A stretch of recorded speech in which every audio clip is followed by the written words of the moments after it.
Maclean's out with its annual rankings of universities, but this year, a twist. They actually break down how much it's going to cost you to attend each school. Through an online survey, we surveyed 23,000 students from across Canada. We really wanted to find out what the real cost of university is. I mean, when people think about the cost of school, they think of tuition. Tuition only accounts for about a third of the cost of university if you're going to go away. So we wanted to put all the costs together. We looked at rent, we looked at food, we looked at transportation, we looked at booze, we looked at every possible cost that you would incur. So you've broken it down between students who go away and students who live at home. So let's start with a list of students that go away. Number one is the University of Toronto. It's hands down the most expensive school to go to in the country. At the University of Toronto, you should expect to spend about $24,000 a year to go to this school. And that's one of the things that's setting it off the charts is rent. Yeah, by far, rent is expensive in the city. We all know that.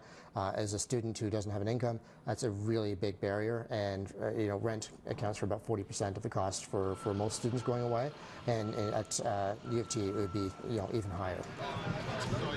So is that why number two is also in the city of Toronto? Exactly. I mean, after a while, you have to pay more attention to the costs of going to the school rather than the cost at the school itself. Rounding out the top five, St. Mary's in Halifax, University of Regina, and the University of British Columbia. If you're staying at home, where do things stand? Yeah, if you're going to stay at home, obviously that's going to save you a lot of money. It's going to save you about $10,000 a year. And the priciest schools include York University at just over $12,000 a year, followed closely by Guelph, the University of Toronto, St. Francis Xavier, and Acadia.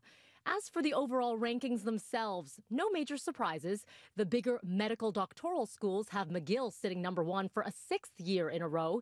In the comprehensive category, Simon Fraser, number one yet again. And for primarily undergraduate, Mount Allison. If you plan on majoring in partying, St. Francis Xavier topping the list. For a closer look at all of this analysis, head to macleans.ca. At the Maclean's headquarters, Melanie Ng, City News.